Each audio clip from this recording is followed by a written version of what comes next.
Security Chronicle's monthly bulletin for April 2020. Before we start, I would like to tell you we have a surprise at the end of this video. We will be showing you the bulletins on malware, threat actor groups, phishing campaigns and data leak or breaches affected during the last month. Here we go with first category of the bulletin, malware.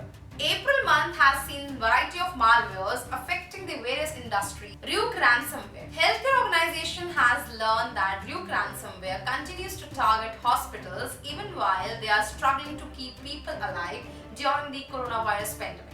X-Helper Android malware. X-Helper, a new strain of Android malware, was able to reinstall itself on infected devices even after its victims delete it or force a factory reset. X-Helper was first spotted by Symantec in October 2019. It was a persistent Android dropper app that was able to reinstall itself even after users attempt to uninstall it. Now the security experts from Kaspersky Lab have provided technical details about the malware and shedding lights on its capabilities. The malware was distributed as a popular cleaner and speed optimization app for mobile devices.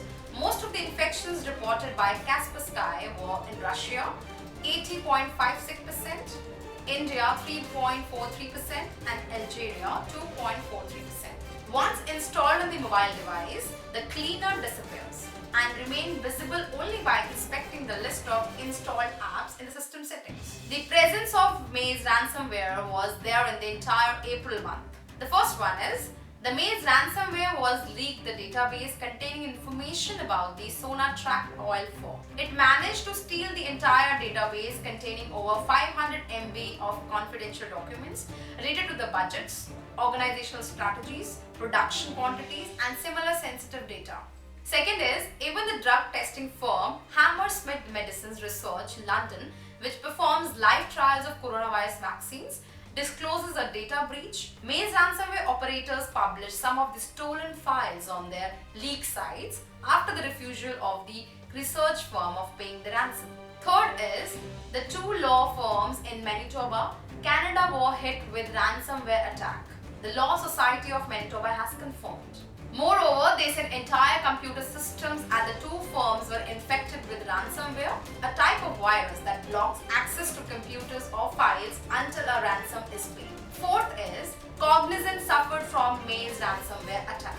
The company sent a security breach notification mail to its clients and shared indicators of compromise related to the threat that affected its system.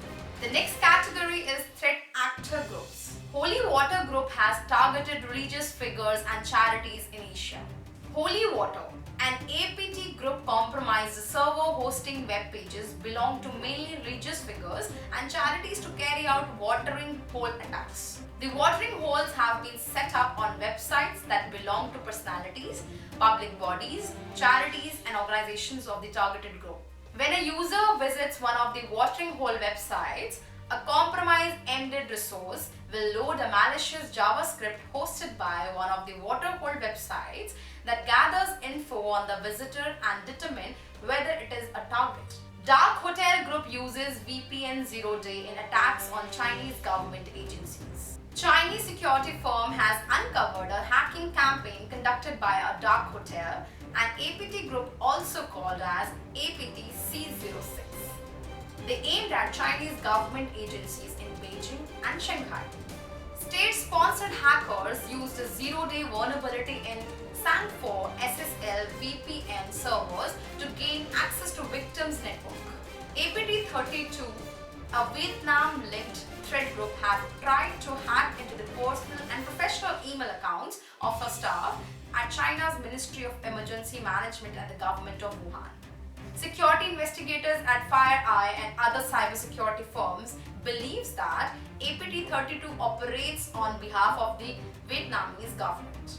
The group's recent activity mirrors attempt by a host of state-backed hackers to compromise governments, businesses and health agencies in search of information about the new diseases and attempt to combat it. APT-32 targeted a small group of people with emails that included tracking links to notify the hackers when they were opened.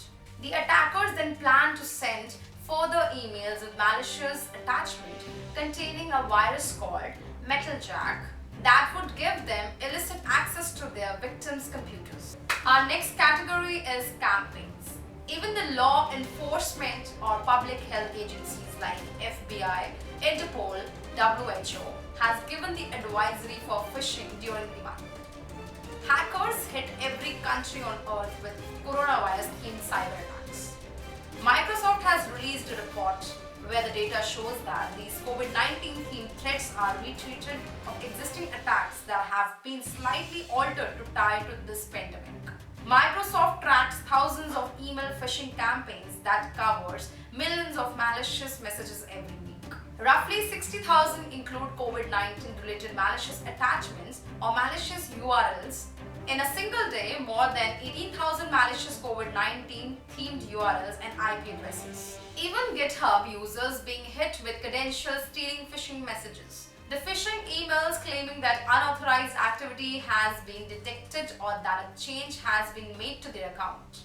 The message invites users to click on a malicious link to review the change and lead to fake GitHub login page setup to harvest the victim's username and password. Moreover, GitHub has dubbed this campaign as Showfist. Video conferencing has become very popular very quickly. Attackers have noticed and moved to capitalize on that popularity and brand strength. Henceforth, phishing campaign exploited Skype, Zoom, and WebEx during this month. Malicious emails to spoof video calling platform Skype in order to steal users' account credentials.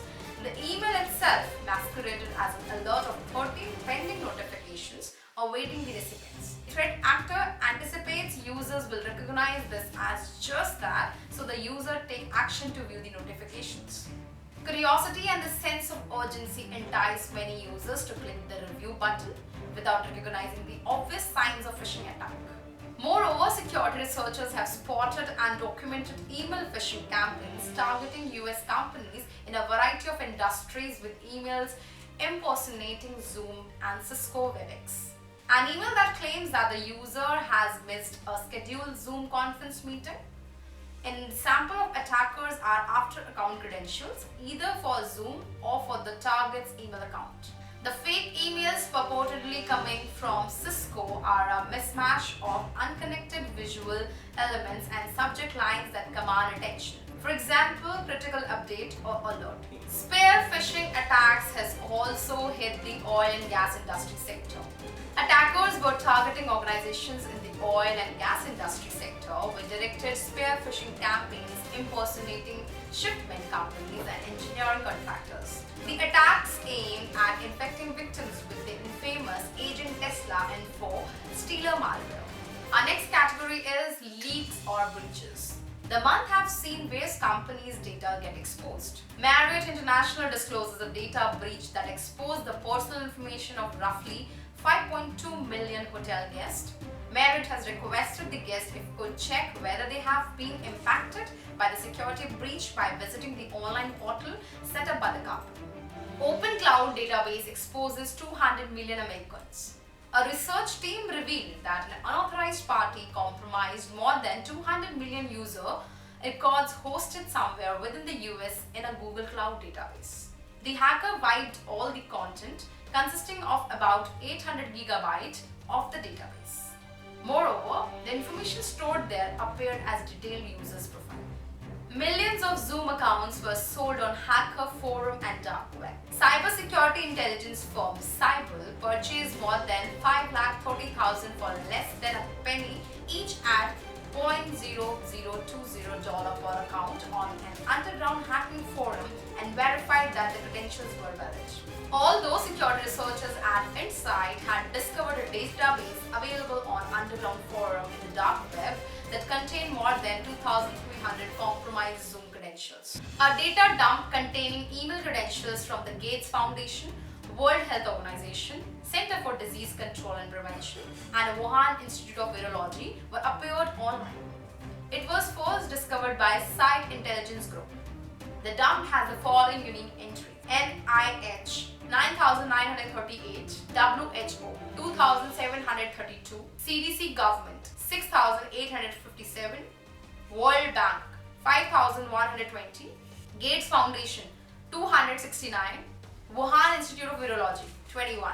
Facebook has more than 2.5 billion monthly active users, and when its data is breached, that's bad news for everyone. Security researchers has found hackers were selling 267 million Facebook records on Hacker Forum. A misconfigured Elasticsearch server exposed the personal information of 267 million users. These records included Facebook profiles, full names, a unique ID for each account, and timestamp, etc. Like we talked about the surprise in the beginning of the bulletin, so here it is. We have a small quiz for our viewers. We will ask you one question related to our bulletin. So the question is, name the threat actor group behind Misc ransomware. You can write the answer in the comment box, and kindly note that the person who gives correct answer at first, we will take his or her name in our next video. That's all for today. Hope you really liked our monthly bulletin. We will come up next week with more informative news in security arena and help you how can an individual be secure and safe with these cyber incidents happening across the globe. Till then, keep watching our videos and do not forget to like, share and subscribe this channel. Thank you for watching. Stay home, stay safe. See you soon.